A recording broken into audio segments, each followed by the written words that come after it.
పూర్తి వివరాలకు చదవండి రేపటి అక్షర శిల్పం దినపత్రికలో.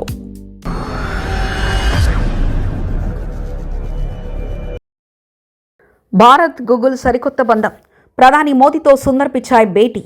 ఢిల్లీలో ఇండియా ఏఐ ఇంపాక్ట్ సమ్మిట్ 2026 సందడి. $15 బిలియన్ పెట్టుబడిపై చర్చలు. విశాఖలో గూగుల్ ఏఐ హబ్ ఏర్పాటు దిశగా అడుగులు. భారతదేశాన్ని గ్లోబల్ టెక్నాలజీ హబ్గా మార్చాలనే లక్ష్యంలో భాగంగా న్యూఢిల్లీలో ఒక కీలక పరిణామం చోటు చేసుకుంది. ప్రధాని నరేంద్ర మోదీతో Google, Alphabet CEO Sundar Pichai బుధవారం భేటీ అయ్యారు.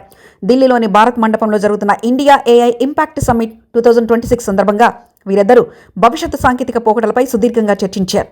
కృత్రిమ మేధ, ఏఐ కేవలం ఒక టెక్నాలజీ మాత్రమే కాదని, అది సామాన్యుల జీవితాలను మార్చే సాధనమని వీరిద్దరూ అభిప్రాయపడ్డారు. భారతీయ విద్యార్థులు, నిపుణులకు ఏఐ రంగంలో శిక్షణ ఇచ్చేందుకు గూగుల్ తన వంతు సహకారం అందిస్తుందని ప్రధాని హామీ ఇచ్చారు. ఈ భేటీలో ప్రధానంగా చర్చకు వచ్చిన అంశం గూగుల్ భారత్లో చేయబోతున్న భారీ పెట్టుబడులు. గూగుల్ ఇప్పటికే ప్రకటించినట్లుగా రాబోయే 5 ఏళ్లలో 2026-2030 భారత్లో సుమారు $15 బిలియన్ అంటే సుమారు 1.25 లక్షల కోట్లు పెట్టుబడి పెట్టేందుకు ప్రణాళికలు సిద్ధం చేసింది. ఆంధ్రప్రదేశ్లోని విశాఖపట్నంలో గూగుల్ తన తొలి ఆర్టిఫిషియల్ ఇంటెలిజెన్స్ హబ్ను ఏర్పాటు చేయబోతుంది. ఇది గిగావాట్ స్థాయి డేటా సెంటర్ ఆపరేషన్లతో అంతర్జాతీయ ప్రమాణాలకు అనుగుణంగా ఉండనుంది. అలాగే సముద్ర గర్భం నుండి కేబుల్ నెట్వర్క్ ఏర్పాటు చేయడం ద్వారా భారత్ను ప్రపంచంలో మరింత వేగంగా అనుసంధానించాలని గూగుల్ భావిస్తుంది. సమ్మిట్లో పాల్గొనేందుకు భారత్ రావడం పట్ల పిచాయ్ హర్షం వ్యక్తం చేశారు. ఈ నెల 20న శుక్రవారం ఆయన ఈ సదస్సులో కీలక ప్రసంగం చేయనున్నారు. గూగుల్ కేవలం ఒక కంపెనీగా కాకుండా భారత్కు ఒక భాగస్వామిగా ఉండాలని పిచాయ్ పేర్కొన్నారు. క్లౌడ్ ఇన్ఫ్రాస్ట్రక్చర్, స్థానిక భాషల్లో ఏఐ సేవలు, వ్యవసాయం, ఆరోగ్య రంగాల్లో ఏఐ అప్లికేషన్లపై ఆయన ప్రసంగం ఉండబోతుంది. ఈ సమ్మిట్ కేవలం చర్చలకే పరిమితం కాకుండా ప్రయోగాత్మక ఫలితాల దిశగా సాగుతుంది. ఈ సదస్సును 3 పునాది స్తంభాలు, సూత్రాలపై నిర్మించారు. మానవ హక్కులను కాపాడే ఏఐ, పర్యావరణానికి హాని చేయని సుస్థిర సాంకేతికత, అందరికీ సమానమైన ఆర్థిక అవకాశాలపై కీలక నిర్ణయాలు తీసుకున్నారు. వీటితో పాటు ఆరోగ్యం, వ్యవసాయం, విద్య వంటి 7 రంగాల్లో ఏఐ ఉపయోగాన్ని వివరిస్తూ ప్రదర్శనలు ఏర్పాటు చేశారు. ఈ సమ్మిట్ ప్రాముఖ్యతను తెలుపుతూ 110కి పైగా దేశాల ప్రతినిధులు, 500 మందికి పైగా గ్లోబల్ టెక్ నేతలు ఢిల్లీకి తరలివచ్చారు.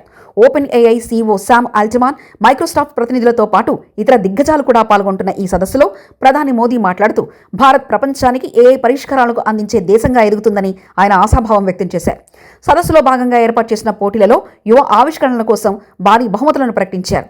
మహిళల నేతృత్వంలోని ఆవిష్కరణకు 2.50 కోట్ల ప్రైజ్ మనీని ప్రకటించింది. 13 నుంచి 21 ఏళ్ల మధ్య ఉన్న యువ శాస్త్రవేత్తల కోసం 85 లక్షల వరకు అవార్డులు ఇవ్వనున్నారు. సుందర్ పిచాయ్, ప్రధాని మోదీల భేటీ కేవలం కంపెనీ వ్యవహారాలకే పరిమితం కాలేదు. ఇది నవభారత డిజిటల్ స్వప్నానికి ఒక దార్శనికతను నిలిచిందని కేంద్ర పెద్దలు అభివర్ణిస్తున్నారు. గూగుల్ వంటి గ్లోబల్ కంపెనీలు భారత్ వైపు చూడడం వల్ల రాబోయే రోజుల్లో దేశంలో మరిన్ని హైటెక్ ఉద్యోగాలు, స్టార్టప్లు వస్తాయని ఆశాభావాన్ని వ్యక్తం చేస్తున్నారు. మరిన్ని కథనాల కోసం సబ్స్క్రైబ్ చేసుకోండి మీ అక్షర శిల్పం. పూర్తి వివరాలకు చదవండి రేపటి అక్షర శిల్పం దినపత్రికలో.